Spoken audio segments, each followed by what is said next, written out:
David Toulis.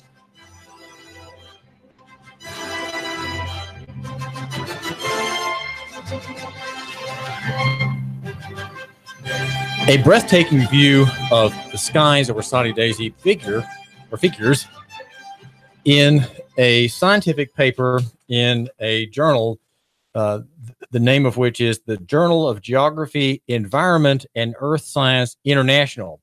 That is the name of a journal, and a photograph of Soddy-Daisy and the sky thereover, I guess you could say, figures as one of the proofs in a paper by Dr. J. Marvin Herndon, a nuclear physicist and a dissenter from the American world of science, partly because, and partly thanks to the fact that he doesn't take federal money. And what's in view is lethal radiation that is reaching the atmosphere from the sun. Radiation normally stopped by the ozone layer. But because it's getting through, there is a danger to people, even to phytoplankton, coral, insects, and plants from UVB and UVC rays. And he says in a press release that if it were a military operation, you would call these losses collateral damage. But because NASA knew about this damage more than a decade ago and did not do follow-up research, has left humankind and the world itself in grave danger. And the damage to the ozone layer is not unintentional, right? It is not something that is simply the result of factory emissions on the ground, the burning of coal, say, but it is actually a policy. It is policy and a very expensive program that is bringing about this damage. Now, I don't think the intent of the program is to cause the damage. But it is a consequence of it for some purpose of which we could guess at, and which is often explained in the popular literature, in periodical literature, as deflecting sunlight. Right. That's why we have sky stripes periodically over Chattanooga and Hamilton County. We are subject to this program. And as it's explained repeatedly by the scientists, by the proponents of it, and in the better wings of the periodical press, it is studiously described as reflecting sunlight, right? Creating a greater albedo effect, as they say, making the clouds brighter, making more cloud cover to deflect the light of the sun, which otherwise would heat the earth, right? And we are facing an environmental crisis of the planet overheating because of what we're doing, right? We're running cars, we're using plastics, we have factories that produce furniture and equipment and computers, and all of which are affecting the atmosphere. And so we have to counteract it with this program, which has been going on since the time of President John F. Kennedy, who made a speech about it in the United Nations, saying that at some point the American government would be able to control the weather. And that is what we have. We have weather control, though there are many slippages, you could say, excesses of drought, excesses of rain, excesses of snow, many bizarre circumstances that are reported in some parts of the press, including in the Chattanooga area at my platform, Nuganomics.com, our sponsor, along with a new sponsor we have, yournews.com. Yournews.com. If you're in the Chattanooga area, your URL will automatically bring you to my site. Do come there. It is very free market oriented with national politics. We have good things from The Intercept and other scandal mags, right? Showing what the deep state is all about. And also having some routine news from Reuters. You get that also at yournews.com. And you can see my work, the work of David Toulis here, your editor, the editor who makes writers look good, right? Who finds the truth in what they have to say. The paper says that it is upset that NASA has not done a follow-up review of its earlier findings. But in 2007, Dattuni et al. Discovery of UV radiation reaching Earth's surface should have been the subject of intense investigation, Dr. Herndon says, by NASA for two reasons, one scientific and one ethical. Despite the implication of NASA's finding for atmospheric science, and despite their profound implications for human and environmental health. He says in a statement, NASA failed to conduct a follow-up investigation. This inaction begs the question, is NASA complicit in a covert global activity such as military, national defense, aerial jet spraying of toxic coal fly ash that poses serious risks to life on Earth? And that is, Dr. Herndon is the national authority on the science of this phenomenon. It's a man-made phenomenon. And he broke the story in 2015, and I helped him break it because I covered it, and I covered his work as a journalist here in Chattanooga. And perhaps we could say, though some think I'm on the right wing, I'm not, but some think that the leading reporter on environmental questions, taking the helm from Pam Son, who, when she's not writing her occasional editorial on the Times side, once a week she'll have an editorial. She's out praying to God through the trees, right? The trees are her mode of worship. And so meanwhile, I'm posting stories about sky striping and fabulous photographs. So one of these photographs made a scientific paper. Just want you to know I'm a little happy about that. I'm proud of that. And I'd say probably one of my best shots. And you can find out more tomorrow. We'll have, in God's providence, we'll have Dr. Herndon here on the show. The name is David Toulis, and I'm arguing for free markets and local economy solutions. And I wanted to say that we are trapped. Okay, we're trapped. We Americans are trapped by the state. The modern state is turning more and more against us, and we have mimicry at the local level. We have the mimicry of that would be, of course, the panhandling ordinance.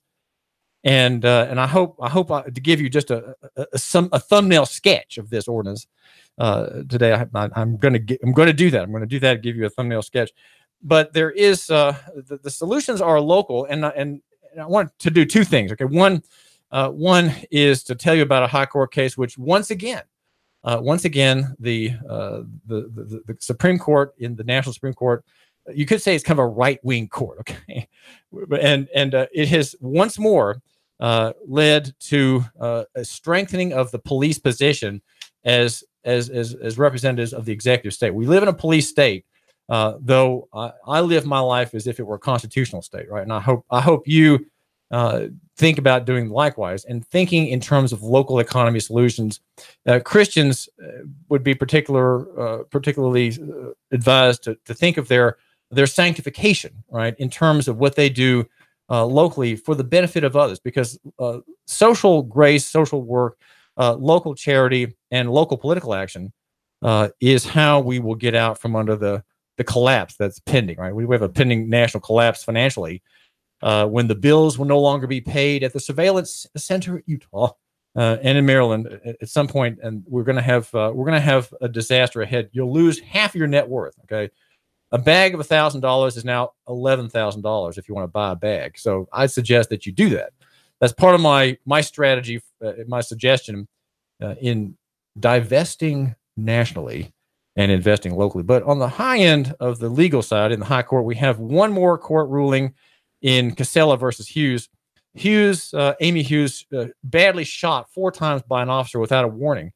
And 2 left-wing justices, Sonia Sotomayor and Ruth Bader Ginsburg, make a proper dissent, right? They're making a proper dissent from the conservative police state court that the Republicans are so happy with. There's a quote in the story from, I believe it's the LA Times, David Savage, who's written for that paper for a long time. And a cop shot a woman in Arizona several times. And the result of the ruling is to make it harder to bring an illegal action against the cop, right? The cop who kills someone because he was afraid, right? Because his orders weren't being followed. He executes a citizen. His protection to execute people is greater. Daniel Stevenson in East Ridge a couple years ago notably executed a plumber. And Sheriff Jim Hammond said it was fine. Neil Pinkston, it was fine. And, we could blame these 2 men and be upset at them, but they're simply following what's put in front of them by the good people in the legislature. That would be your representative and mine. So the dissenters point out, as do the people quoted in the story, the Cato Institute and the ACLU is saying, well, now we have cops who are even more inured, more protected by the law. They have immunity. They can do no wrong, right? They are like gods walking on the earth, as Hegel described the state as being God walking on the earth. They can do no wrong. They can execute citizens. They can shoot without warning. They can shoot at a fleeing misdemeanant, putting 20 shots into him, and they had reason to do it. And the DA will not bring prosecute. He will not bring charge because, well, we just have the law on against us. The law is against us. We cannot prosecute this case of the murderous cop. Cops are the biggest killers in the country, I would like to suggest, and they need to be defanged. They need to be defanged, and weapons need to be restored to the people. That would be people like you. You, my listener, we should be scandalized to think of a cop having a gun, and we should be comforted and left at ease at the thought of you, my listener. Even if you're a woman, all right, the woman listener and the male listener, we should be at ease and comfortable and easy with the thought that you have a 9mm, or you have a 380, or you have a Desert Eagle in that giant bulge in your jacket.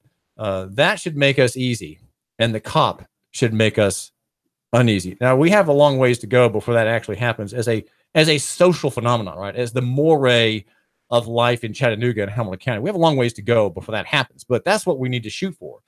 That's what we need to think about and work toward. Now, my efforts are in that direction strenuously in the area of the transportation law, and it is a program that I'm committing to the memory of Dr. Martin Luther King, the peaceful nonviolence solution, the local economy solution. We may have a racial tyranny in Nashville. We may have a race-based dictatorship out of Washington. But guess what? Here in Chattanooga, we've got a local solution, and it is called transportation administrative notice. But getting back to the Casella case, Casella was the cop. He shot this woman. Today's ruling gives yet another green light to officers who use deadly force as a tool of first resort instead of last. That's the Cato Institute, Clark Neely. It does so based on a legal doctrine, qualified immunity. He says that the Supreme Court invented out of whole cloth to create a policy of near zero accountability for law enforcement. Now, David Cole is from the ACLU, and he says that the opinion on lethal force gives a free pass to officers under these circumstances. Giving a free pass to officers under these circumstances will only will only exacerbate the problem. It's an unsigned opinion from the High Court, 8 pages long. The justices did not rule on whether Andrew Casella acted reasonably when he used potentially deadly force against Amy Hughes, who was standing in her driveway a few feet away from her friend and roommate, Sharon Chadwick. The police had been called after a neighbor reported seeing a woman acting strangely and carrying a large knife. Do you know how many calls like that bring death? So you, my listener, when you're a fool to call 911, I'd say generally people are fools to call 911, especially when you have something suspicious, right? When there's something suspicious, why don't you check it out, okay? Why don't you, especially if you're a man, right? If you're a testosterone-filled human being and with a civic impulse, why don't you just check it out, okay? Just go and look, okay? Maybe that's all that really needs to happen. But calling the cops and then running away, that's what people do.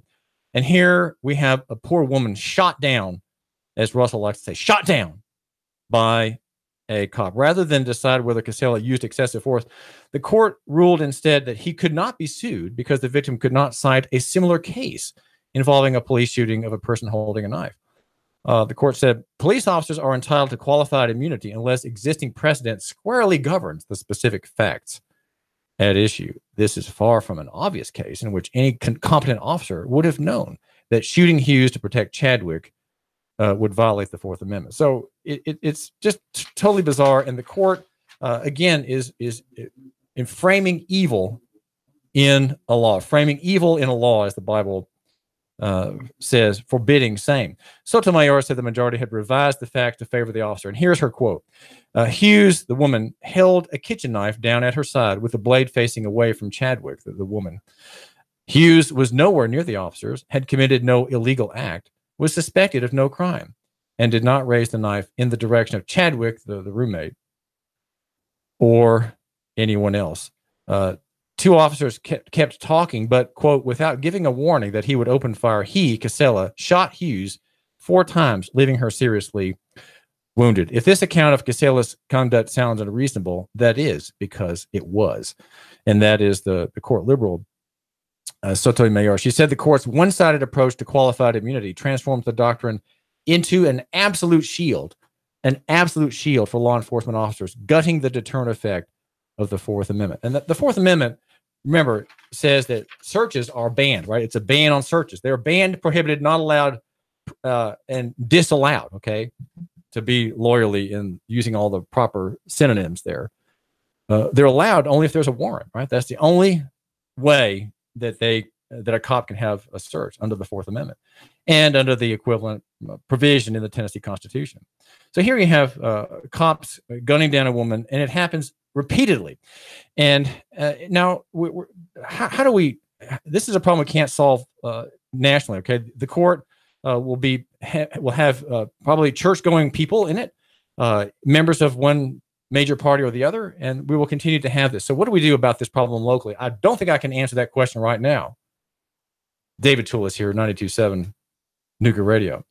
I am working on a parallel case, and I want to, maybe you can apply your mind to the killing of people problem, and maybe there is a local solution that's legal in nature. Right now, on the abuse of cops of minorities on the road, there is a local economy solution I propose. Now, if you've just joining us, this is David Toulis, and I want us to just quickly sketch out to you why Martin Luther King is in view when I'm working to bring protections to minorities, immigrants, aliens, strangers, the orphan, and the widow. Those are the categories in the Word of God, as Christians can identify at least some of those in that list, who are protected. They have special protections by God in the law, and the judge should protect them. Now, what we want to have happen is that since the judges in Nashville will not protect blacks, they will not protect African Americans, they will not protect the poor,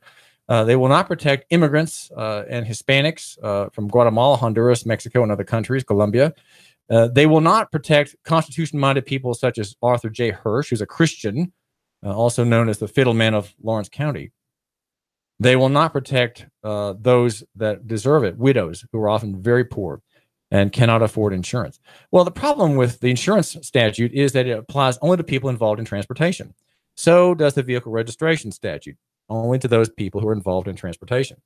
If you're involved in transportation, that is to say your car is no longer just a car. Your truck is no longer just a truck. It is a motor vehicle, and you are a carrier. There are two types of carriers, but both of them are involved in the for-profit use of the people's roads for profit in commerce. They're making a living on the people's roads, on the people's asset. And so the state claims jurisdiction and authority to regulate that activity. After all, people who are making a living on the road don't have a right to be there. Now, you have a right to be there. You do. But if you're making a living, if you're involved as a cabbie, a hauler, you run a bus company, you run an Uber car, you are a courier service, you run a dump truck up and down the highway to a quarry, you are a flatbed operator and you carry mountain stone on your flatbed in crates that are wire crates.